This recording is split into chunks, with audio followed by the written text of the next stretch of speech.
You're listening to Lee and Chris. Pretty. Hey, we have 32 people confirmed listeners. Pretty big news week.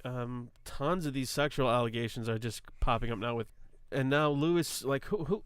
Today is Saturday the 11th, and I think it just came out today that George Takei, something happened with him and a model back in the 80s. No one saw that coming. Yeah. Well, there's 5 women. And I guess I'm looking at Yahoo.com here. This is a timeline of the Louis C.K. Sexual misconduct, whatever. I guess it started 5 years ago from a Gawker article, blind item, that alleged the comedian, which they did not identify at the time, forced 2 female comics to watch him pleasure himself in his hotel room at the Aspen Comedy Festival. In March of that year, Doug Stanhope, CK's friend, claimed in a Facebook message that he was the unidentified comedian in Gawker's article, though many of his followers still believe that the blind item was about CK. And then, I guess then it didn't pick back up until 2:15. Louis C.K. addresses sexual misconduct in Louis episode. I never watched that show. I watched a lot of it. The show, see, now this kind of explains his kink, because it got really, really cucky. Oh, really? Like that Pamela Adlon character, she basically, their relationship on the show is basically like she constantly busts his balls and makes fun of him. Like he'll get naked and she'll like make fun of his dick. Yeah. Which is like, isn't that kind of where it comes from? Yeah, a little bit of that. What do they call that? Femdom. Yeah, that's it.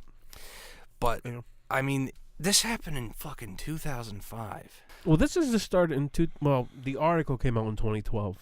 It doesn't say what year they said it happened. No, it happened in 2005. This is all of these, or it was like the two chicks, the 2 comedians. Well, listen to this. The accusations go back to the 90s, it says, too. They wait until he's like, got these Grammys right here. Or Grammys. What the hell is Emmys. It? Emmys, yeah. They're both equally worthless. Yeah. So anyway, Chris, you said you know more. I just kind of sort of have stumbled on this. Like I heard about it, and I'm reading more about it now than I ever have. And I saw this thing about how Roseanne Barr talked about it. I don't think he sexually harassed her, right? If that's the kind of thing he's into, and he wants some bitch yelling at him while he jacks off. Yeah. I mean, the thing is, though, it's like, why didn't they just say, like, yeah, no? The fact is, though, even if he was like, oh, I want to jerk off in front of you, and they're like, no. The thing is, the whole idea was put out already, so it's like, it's kind of like it already happened. So, like, that relationship is already at another level. You know what I mean? Right. Where it's like, if he didn't ask them, he's got the money to buy a hooker that you could sexually harass all you want. Yeah, that you could actually do whatever you wanted to, and you're not going to get in any fucking trouble. Well, other than prostitution being illegal, you're not going to get in any fucking trouble. It's probably, a guy like Louis. You really think if it came out that he went to whores, that's going to sink his career? Nope. No, if anything, it gives him more street credit with the kind of comedy he does. That's like Jim Norton's like big he constantly goes on about how he fucks hookers or used to fuck hookers and trannies. Right. So what is this? So what exactly, Chris, do you know exactly what he all he did was he forced women to watch him masturbate? The 2 girls, the 2 comics, which says something because that could have been a funny bit for them. Mm-hmm. Like, comedian's initiation. Like, you got to watch a famous comedian jerk off. Right. But like, they went up to his hotel room, which I guess they thought was just going to drink more. Right. Well, yeah, because the bar closed. And they're probably thinking, he's a big name. It's a good connection to have. And he goes, can I take my dick out? And they laughed because he said it kind of funny. Right. And after they got done laughing, he took off all of his clothes and started jerking off in front of them. And they just kind of like sat there, and then they left. And then he sent them an apology letter. That's so weird. Or something later, saying like, "Oh yeah, I know we left it kind of weird." But, yeah, I'd say. Then there was another chick who he was talking to on the phone, and she says or thinks that he was jerking off on the phone with her. Right. Which like, oh yeah, here you were right. Here's all these things though. It's like, they could have just fucking walked away. It's like, it's not like he's raping them. They could have just been like, no, I don't want you to jerk off in front of me. Yeah. I'm leaving. by the way, you don't want me to tell anybody. I'll just keep Right. that in my pocket. That's what I mean when I say, like, even if they didn't want to and he asked, it's like, oh, now I know Right. something about this guy. Yeah, like it's putting an awful, it's really putting yourself in a bad position, but it just seems like it's such a dumb thing to get in trouble for. And I don't, we're not defending Louis C.K. I have to be honest with you.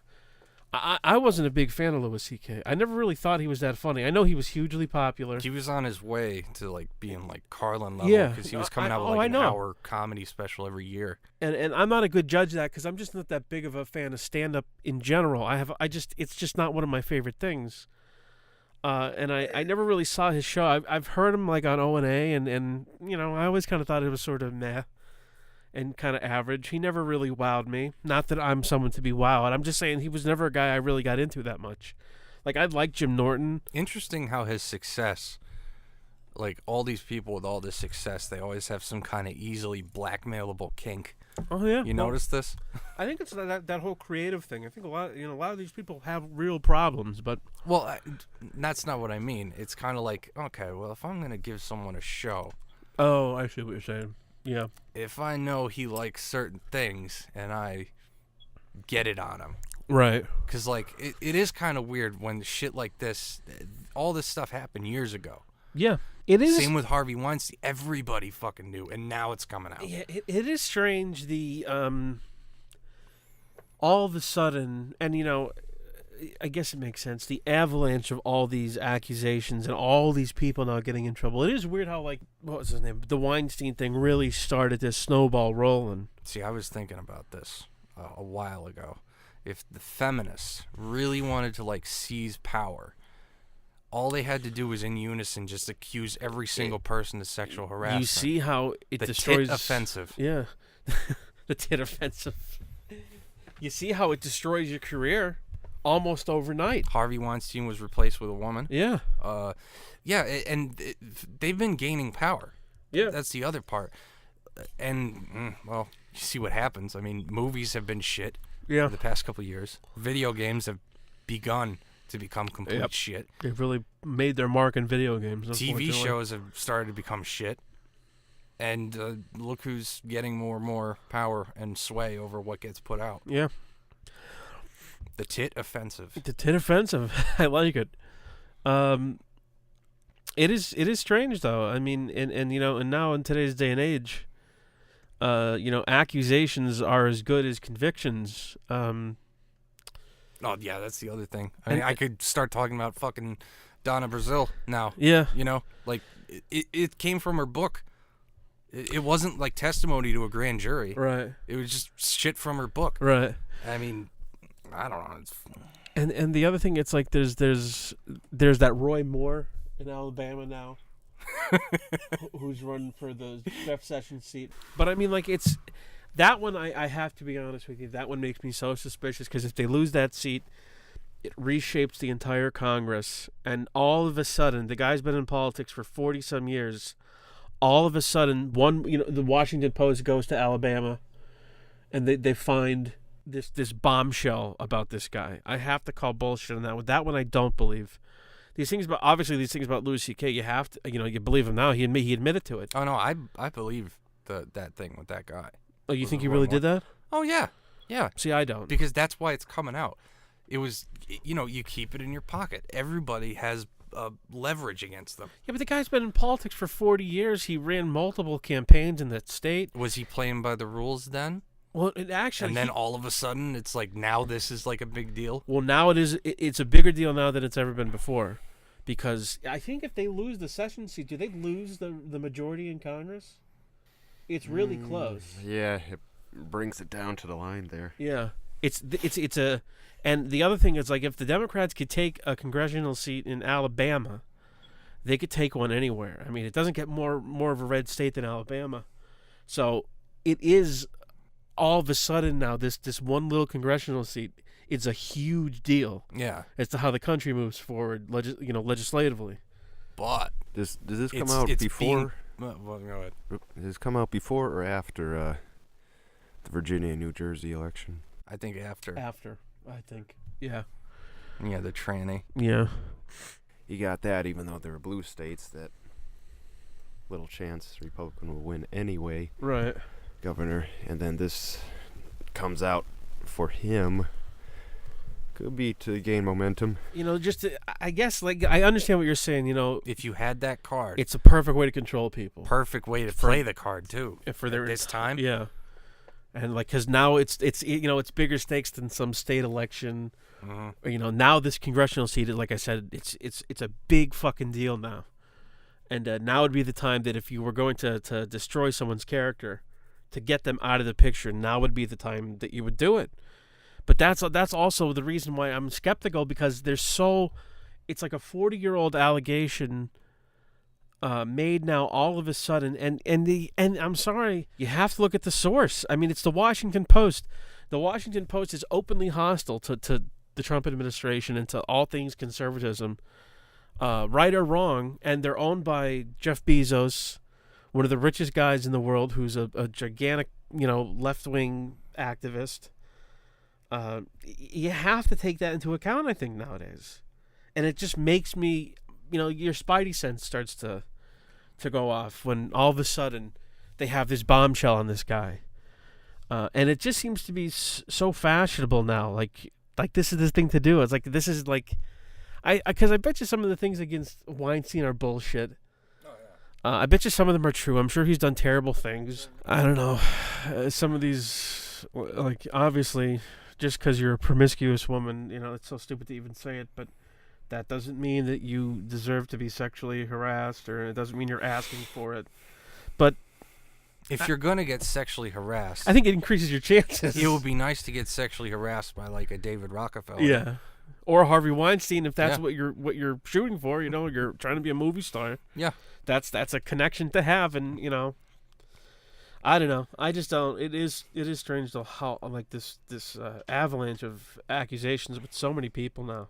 Yeah, I mean, I think it's always kind of been known that Hollywood has that underbelly to it. But it's just, if you're gonna give anybody anything, you should have them leveraged so they don't use the fame against you. Right. You know what I mean? Yeah. All right. So to wrap this up a little bit, to put a bow on it, as we say. Louis C.K.'s fucked. Yeah, that's all there is to it. I was going to ask you, what do you think is going to happen with him? You think he gets past this? Or he's going to go the road of Carlos Mencia. You really think it's going to be it's that over for him? The way that they're acting, he's even said that he's going to take a long hiatus now, which is the same thing Carlos Mencia did. Carlos Mencia was he wasn't as famous as Louis is now, but he was one of those guys who was getting there though, right? He was very close because he got the time slot after when Chappelle's show went under. Right. When he left, he got that same time slot. Chappelle. Yeah, and doing the same kind of comedy. Yeah. But once all that shit came out, he just left, went out to the mountains, and then he came back, and he's calling himself Ned now, because that's his real name, right. Ned something. He's from Texas, right? Yeah, and he's still doing shows, but he's not going to be where he used to be. No, it's not what it was. But Louis has some hardcore fans. Yeah, and it's not he's he's a raunchy stand-up comedian. It's I wasn't even that surprised when I heard it. He's not like a guy who holds political office or But then you get Tig, this man, woman. She's pissed off because he's executive producer on her stupid show. I didn't know she had a show. Yeah, it's on Amazon. Oh, well, there you go. And it's she's pissed off about it. But okay, why don't you give all the money back? Yeah, cancel your show. Not going to do that. Get a new producer or whatever. Fucking Skeletor.